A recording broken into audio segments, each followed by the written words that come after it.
Hi, I'm Chris Schultz with HQ Kites, and this is the Scout 2. This is a 5-meter kite. What's different about this kite from the original Scout is we've taken all the crossover system away from the bar and we moved it to the bridle. So it's a lot less complicated and cleaner at the bar side. On the bridle side, we've added some Ronstand pulleys, and you get that same crossover action, which allows the kite to turn super tight for a bar control. And I'll walk up here and show you some of the crossover action. Your power lines comes through all the way to the top. Your crossover action occurs down here where you get your brakes. When you turn the bar, not only are you pulling the top line, but you're actually initiating a little bit of pull on the bottom brake lines, which cups the trailing edge, which helps the turn tighter. You've got adjustments for that as well. If you want a little more grunt, a little more power, you can attach this line, your brake line, a little further up towards the bridle. In lighter winds, you don't need turning as tight. You can just move it down a little bit further there. So it's a lot cleaner at the bar, but you still get that wonderful turning action up here thanks to this bridle improvement. We have colored lines. We have sewn Dyneema bridles for strength and durability. And the other cool thing is we've reduced the line to a 3-line system, so there's less parasitic drag. The old Scout used to be a 4-line kite, and now it's a 3-line kite. Scout features reinforced canopies with the crossover. This helps reinforce the inside of the structure. It also includes dirt outs. In case you get debris or sand inside your wing, it easily cleans out. Let's check out the bar. This is the harness loop, and this is the quick release off the harness loop. So pull this, it releases the pin, and this frees you from the bar. All the Scouts come with a harness loop, so if I'm wearing a harness, I can easily hook in. Makes it great if you're snow kiting or mountain boarding or even buggying. This is a great convenience. You have this wrist leash, and if you let go of the bar, this is going to pull the bottom line, which is going to pull the wing out from under, and the kite will fly in reverse. You can also reverse launch the same manner.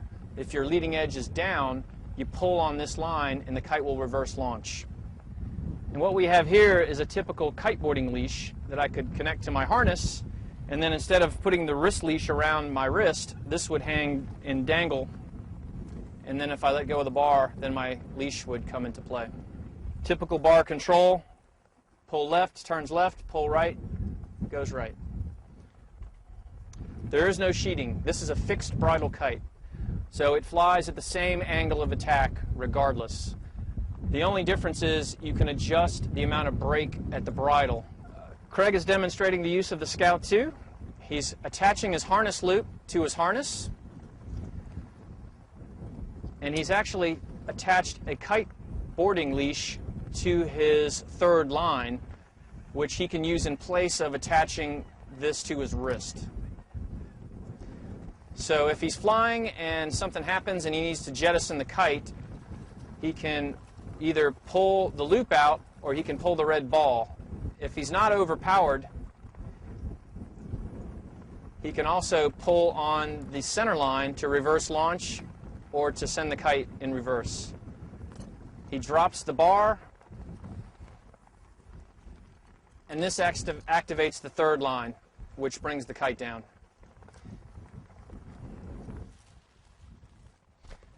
Craig, getting ready to launch the 5-meter Scout.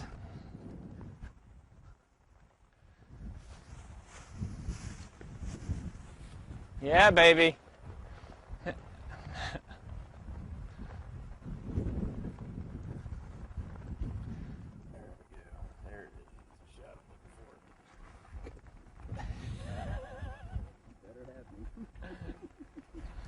Plenty of power with the Scout.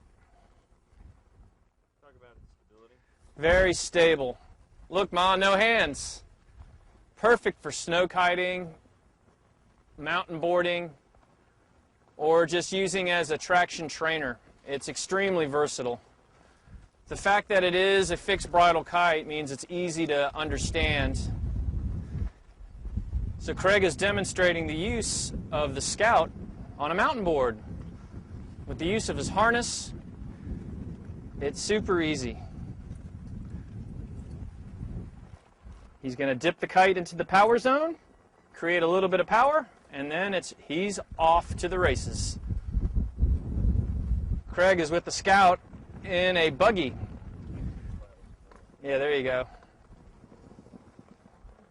Sweet. Super stable, easy to use. So Craig is here going to demonstrate the flagging system and the use of the third line safety. So he's connected with his leash, and when he lets go of the bar, it's going to pull on the trailing edge of the kite, and it'll come down in reverse.